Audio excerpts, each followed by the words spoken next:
Hi guys, welcome back to the channel. Thank you so much for clicking on today's video.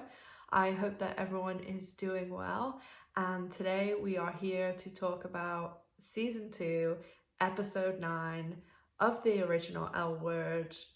Most people who are Bette and Tina fans, this is one of their favorite episodes. So let's dive right into the episode.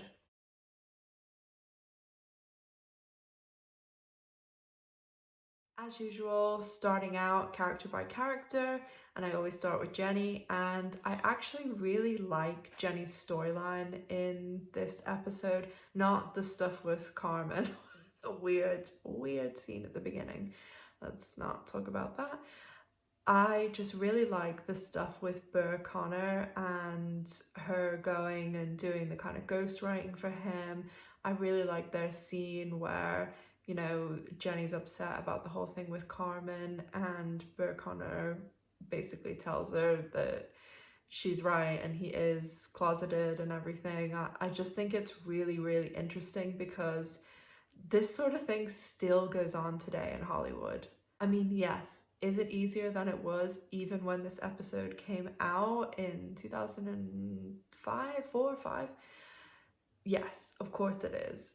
But there's still, you know, it was a big deal when the NFL player, Sam, I can't remember his name, was drafted into the NFL. I mean, how many out athletes can you name? Hardly any. Or they come out after they've retired. And in Hollywood, yes, you do have now, you know, Neil Patrick Harris and some really big stars who are openly gay. I mean, even, you know, like Elton John and all these people who were married to women before and are now able to live their true authentic selves. But there's a huge amount of still people living closeted, or it's kind of understood within their small groups that probably like their friends and family know. And you know, the rumor mills, people hear things. Like, I've heard things. I would never ever out someone ever in a million years, but it's just that thing that still happens. I mean, can you name someone who is the star of like a big superhero movie or a big lead in like a big huge action summer blockbuster thing? You know, even people who play all the Marvel superheroes, Star Wars, all these people with these huge massive movies, they still are yet to start casting gay and lesbians in that really mainstream Hollywood.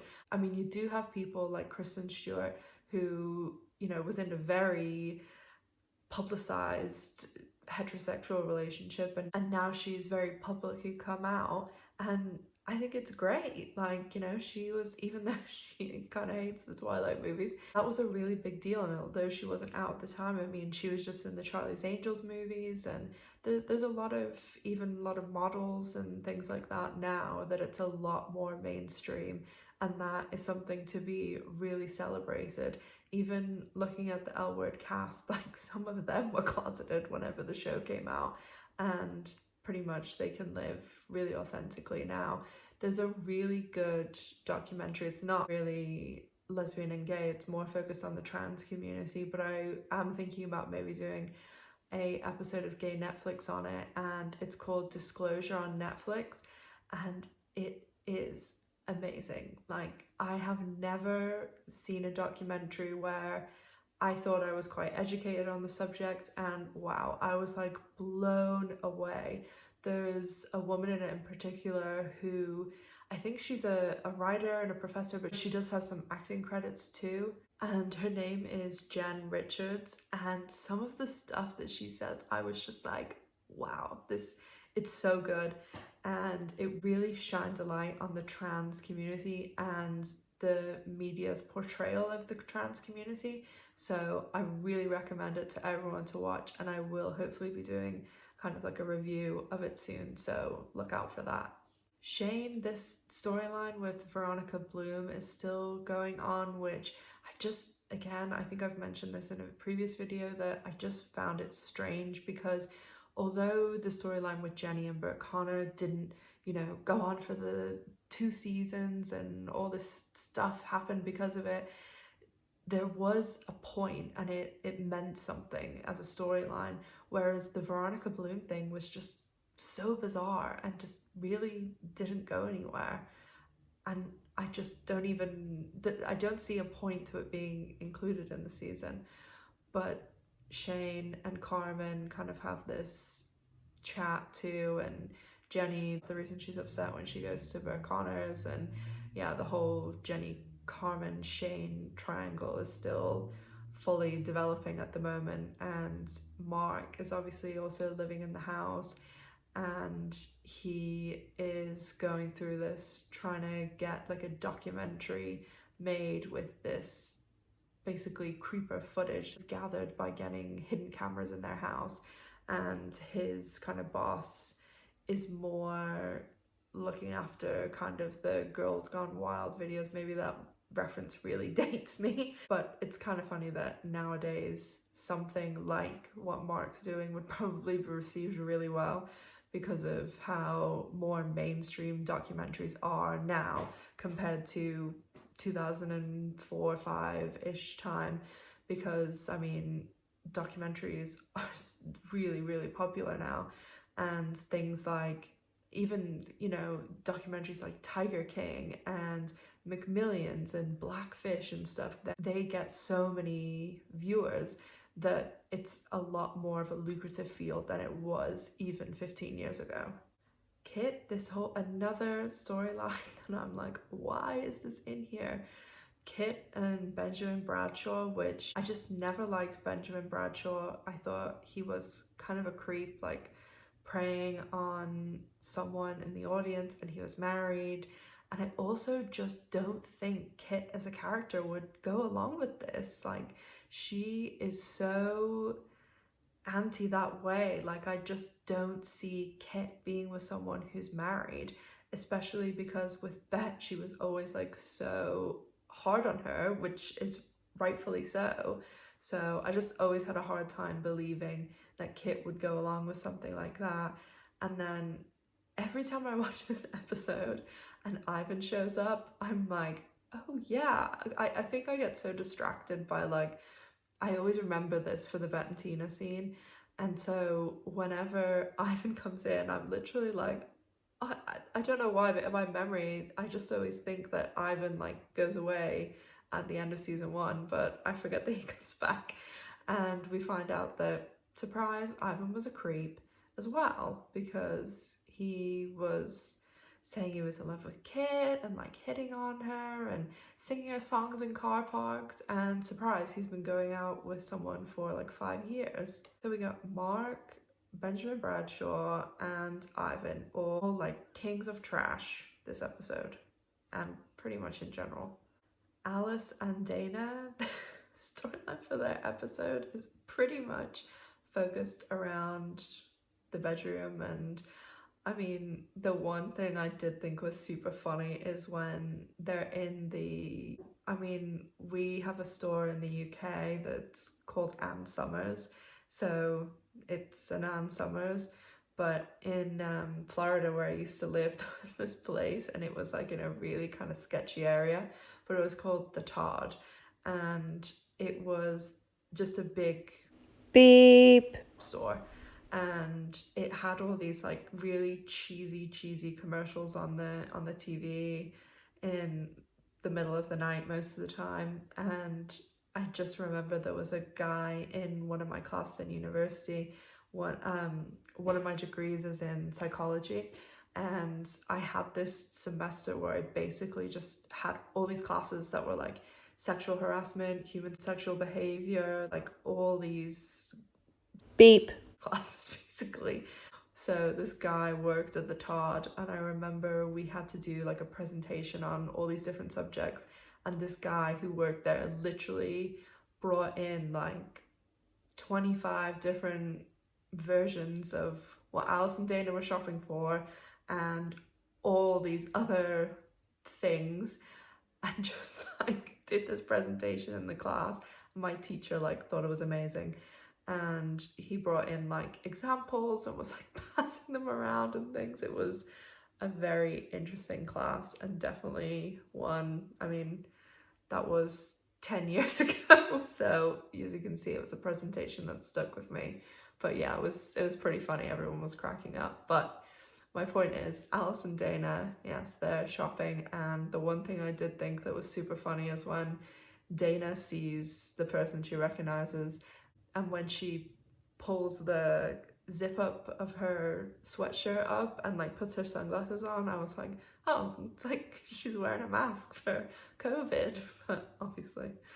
Helena in this episode is still her controlling kind of snobby self, and you know, she's saying, well, not really saying, but insinuating that she doesn't want to go to Tina's apartment because it's small or whatever, and she ends up showing up at Bette's work, and yeah, she's still being very much a thorn in Bette's side. One thing I did actually love is when Helena goes to the CAC and Bette's there, and she has like that white shirt on with the pearl necklaces and like the suspenders.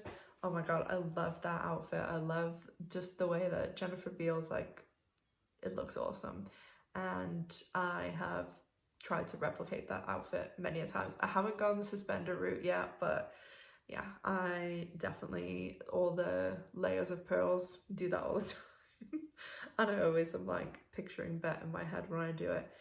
But one other thing I noticed in this episode is it's so mid 2000s, but I counted 3 people with ties on, and that was a very mid 2000s thing to do. I do occasionally rock the Louis Vuitton or Burberry tie to work because that's the only way I can justify doing it. One day in my vlog, you'll see I have like an all black one and like a black shirt and a black suit, and I was wearing it the other day and my boss told me I look like I worked at Starbucks. I was like, thanks. And on to, of course, our favourite, my favourite, most of everyone's favourites, Bette and Tina, who have their reunion in this episode finally. I remember when I watched this episode when it came out, and I remember being so happy when I was like, yes, they're gonna get back together and this is gonna be awesome. And afterwards, Tina's like, this doesn't mean we're getting back together. Well, Bette's like, this doesn't mean we're getting back together. So yeah, I mean, obviously we know what happens now, but I just remember like being so happy that something had happened with them. So I did actually have a moment in this episode where I was thinking, I think I'm either imagining something, or when they go to the doctor's office and they have the scan and Bette says, oh, it's like she's waving at us, and they like hold hands. I swear I thought there was more to that scene. I watched the episode on Hulu, so I don't know whether something's been cut out for time or whether I'm remembering another episode where they're like crying, but they mention that in Generation Q. So am I misremembering another episode? Let me know in the comment section down below, because I think that I'm misremembering, or then I thought maybe it's to do with when they had the baby and they had the miscarriage, but I pretty much remember when Bette went to meet Tina for the ultrasound, that's when they found out they had the miscarriage. They didn't have an ultrasound. So sorry if I've missed a scene somewhere, but yeah, I thought there was a lot more to that scene when they like put their heads together like temple to temple, and they're both like teary-eyed and crying. Maybe that's coming up. I don't know. Of course, after the great Bette and Tina reunion, Tina kind of has some major, I'm hoping, hormone flare-up, and she has an argument with Helena and all this stuff. So yeah, there's a lot going on there, and there's definitely more to go and more coming up. Because as we know, we've got 5 episodes left for this season. This is the longest season, 14 episodes. So season 2 is always a good one to rewatch because you get quite a lot of episodes. Overall, I mean, the Bette and Tina scenes kind of make it for this episode. If you take them out, there isn't really a lot going on, and they didn't need a lot more going on because everyone remembers this episode because of Bette and Tina. So of course they're not going to have all these crazy other storylines going on. They didn't even have Laura, the sous chef, in the episode. They only talk about her because they're not going to waste having like a good guest star in an episode like that where the Bette and Tina scenes are going to completely make it. So like sending Allison, Dana doing shopping and stuff, no one else kind of brings the plot on any further because the Bette and Tina scene is just what makes this episode. And that is a wrap for this episode, guys. Please let me know what you think down in the comment section. I love, love, love reading your comments. Those are my favorite things actually about posting the videos. So please let me know what you thought of the episode, and I'm sure I can guess most of you's favorite part. One quick thing I did want to mention is that I have something really, really exciting in the works for the channel. It's something really cool. It's not L word related, but I'm really looking forward to doing it and seeing what you guys think. So in preparation, I just want to let you guys know that if you have not seen the documentary series, it's 6 episodes, it's called McMillions. It's about the 12-year Monopoly scam where from 1989 until 2001, there was no legitimate winners of the high value Monopoly game pieces in McDonald's. So like the $1 million, 100,000, all of them, someone was stealing them and distributing them to family and friends. So this goes over the whole FBI investigation. It's amazing, it's really good.